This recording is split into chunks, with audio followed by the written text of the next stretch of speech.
Welcome to another episode of Talking About Records. My name is G.I. Sanders with NTX Vinyl, small chain of independent record shops in the Dallas-Fort Worth area. If you don't already subscribe on YouTube or follow us on Facebook and Instagram, please look up NTX Vinyl, and you can shop online at ntxvinyl.com. Today's topic is a fun one, and one I've discussed a lot over the years. Spinning versus streaming. What are the differences between spinning a record and clicking play on your phone? There's a lot of differences. I'm going to try and get to the heart of the matter, but I will touch on a lot of the surface level differences first. First thing I'll say is I'm very qualified to discuss this because I spin a ton of records, but I also stream a lot of music. So I fully understand the benefits and the downfalls and how those two activities and experiences differ. That's number one. Second thing that I'll mention is kind of where this conversation came from, because it did come about very organically.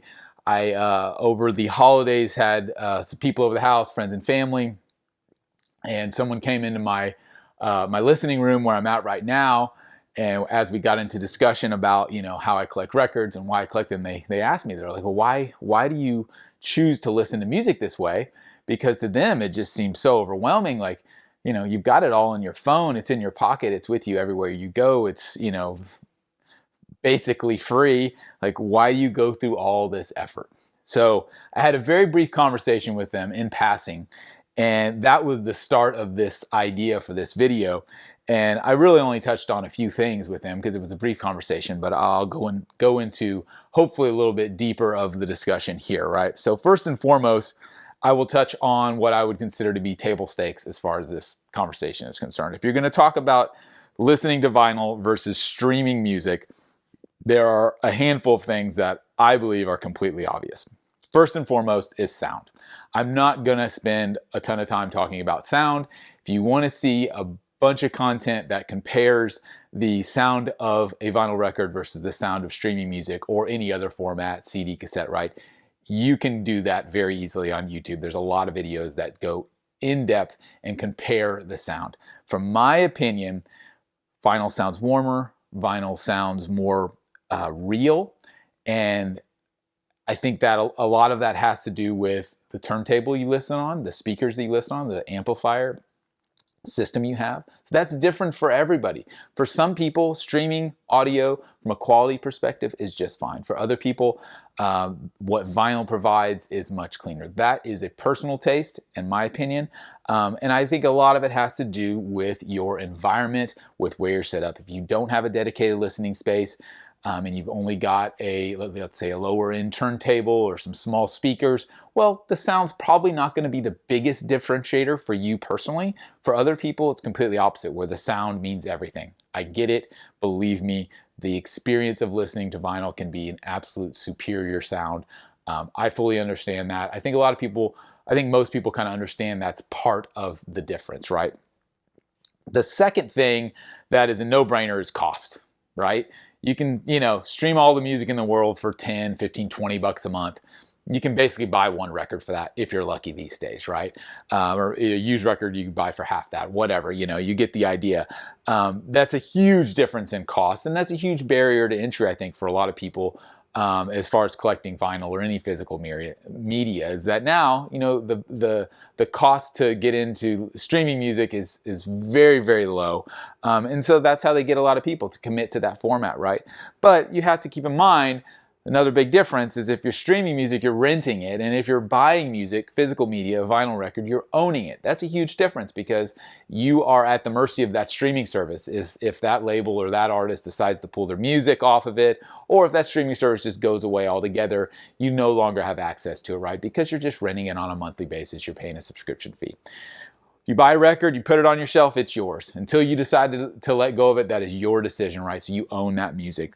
The other big thing is directly tied to that is the way that artists benefit from physical media sales versus streaming media income. That's a huge difference. I think the last number I saw was 1,500 streams equals the sale of one album for an artist.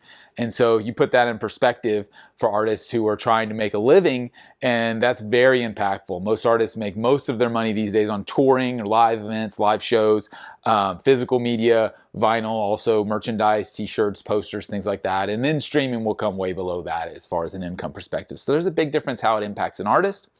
Um, Lastly, I think from a table stake standpoint is convenience. It's quite obvious that streaming music is way more convenient than spinning records. Like that's a no-brainer. I don't think it takes, you know, a rocket science to understand that, right?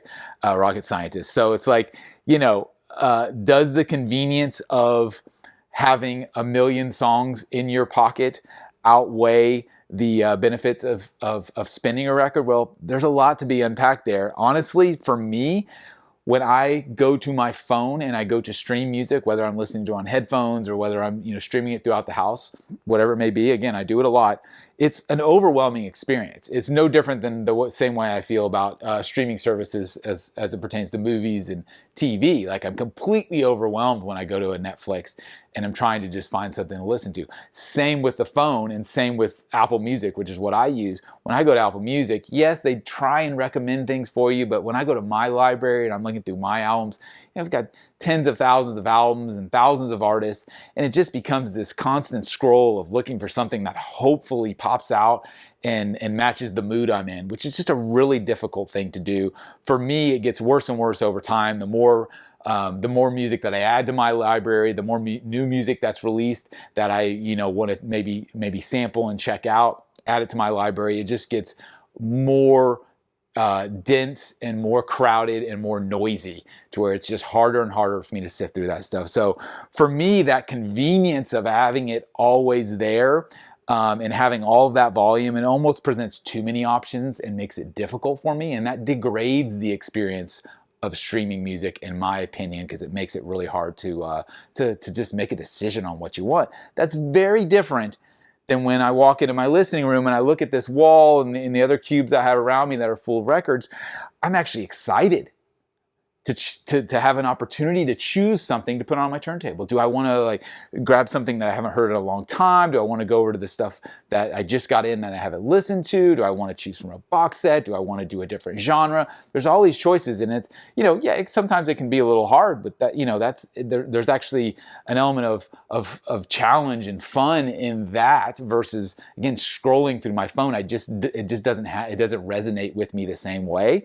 And so I think that that kind of balances out the convenience, if you will, when it comes to spinning a record and getting to choose a record. I feel like that's a very big part of the experience, and that for me is kind of the whole point of this video. And if I harken back to the beginning, what I told my buddy who asked me the question, he's like, why do you choose to do it? As I said, it's a completely different experience. That's the best way I can think to state it, is when you choose to spin a record, it is one, it's a choice you're making. It's a commitment to sit down and actually experience that record as the primary thing you're going to do.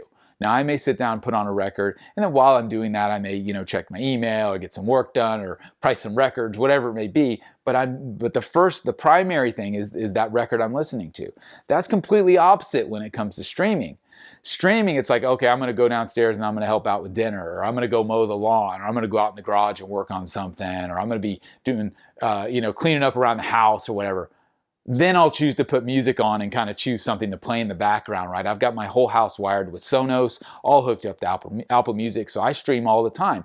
But it's a secondary activity because whatever I'm choosing to do first is consuming my attention and my time, and the music's kind of rotating in the, living in the background regardless of which room I'm in, right? So that's a completely different experience versus the first one I mentioned, which is me sitting in a chair choosing to listen to an album from front to back as the artist intended it, in an environment that is more conducive to a better sound.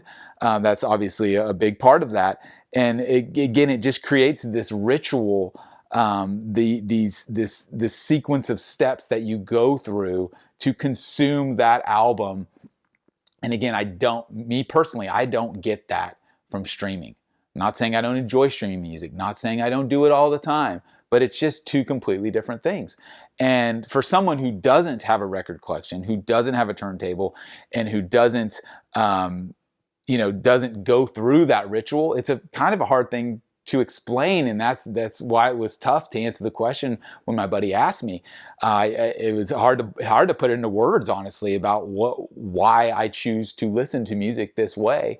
But hopefully, as more new collectors are getting introduced to the hobby, they're getting introduced to what records are and the value they can add, that people will start to understand that. And I think as there is a resurgence for appreciation of physical media and physical things in general, because our lives have become so digital, I think that hopefully a lot more people will start to understand this and start to get at least a glimpse of what that experience is like. Again, even if you've got a low-end turntable, a starter kit, if you will, and you've only got a couple records, but hey, if you're sitting in your room and you're actually making a point to spin that record, to drop the needle and then flip it over, listen to the backside, like that's part of the experience. And I think that's a gateway to getting into an entire listening room eventually, hopefully, to where you can truly reap the benefits from a sound perspective and from an appreciation standpoint of the music. So